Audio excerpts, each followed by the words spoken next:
Okay guys, so here I am with my very first game and I'm following a plan put together by this guy that I follow on YouTube. I don't like him that much, but the plan is good. So here we go. So according to the table that he provided to me, I should be playing these openings here to the right. So I'm at 400 rating and this is the opening that I'm following. When I get to the next level, then I could use other openings. I could incorporate more openings.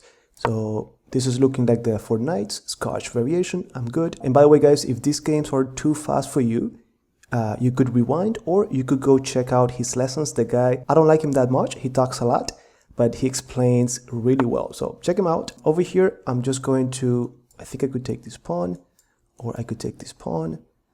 You know what? I'm going to make sense out of this position and think. Also, I'm using this time control for you to see that there's no need to get nervous. You have the increment, only 1 second, but that should be enough. Now, let me just quickly make these, okay, this is necessary and this is necessary. All right, so I'm gonna save that. Now, should I take this pawn? Should I take this pawn?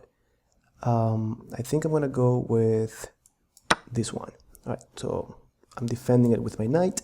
Nothing extraordinary, and let's see how it goes. Now the plan is to get this account as high as I can using these openings. As you can see at the beginning, from 0 to 400, no openings recommended. You should just develop your pieces and so on. All right, I think I'm gonna take there, and then I could take the queen. So now either he doesn't castle or he takes with the knight. And now what if I just put pressure on that pawn little by little? Nothing too crazy. Let me see. And by the way guys, whenever I make reference to one of that guy's lesson, I promised him that I would promote his lessons over here because he's helping me out, and he was okay with it because this channel is gonna be huge.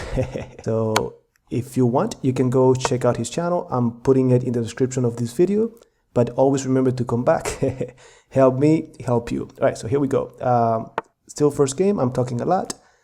I'm just castling, nothing extraordinary, and this should get us, let's say it says plus 125, so we should be able to get to over 500.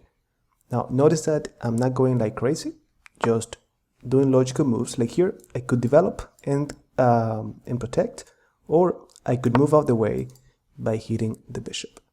Now that bishop probably wants to stay on this diagonal, so I'm thinking already of attacking it. But to be honest, I really want to develop this guy first. Oh, no, that's a free bishop. Now look at this.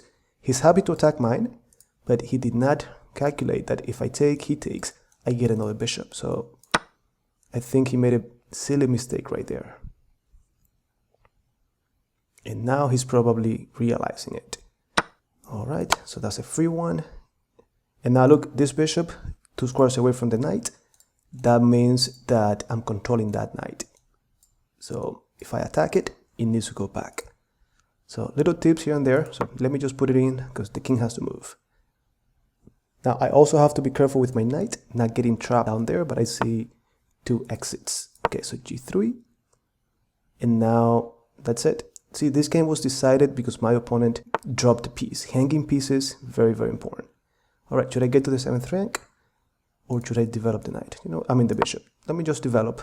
Nothing too crazy, and since I'm winning, it's okay to simplify. Now here, notice that in order for me to get, according to that guy, in order for me to get to 800 or to 1000, all I need to do is not blunder pieces. My opponents are blundering. I just need not to blunder.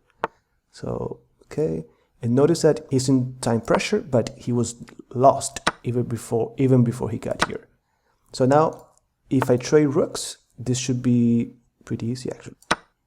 All right, the only thing that he has good is the rook. So if I get rid of it, that should be it.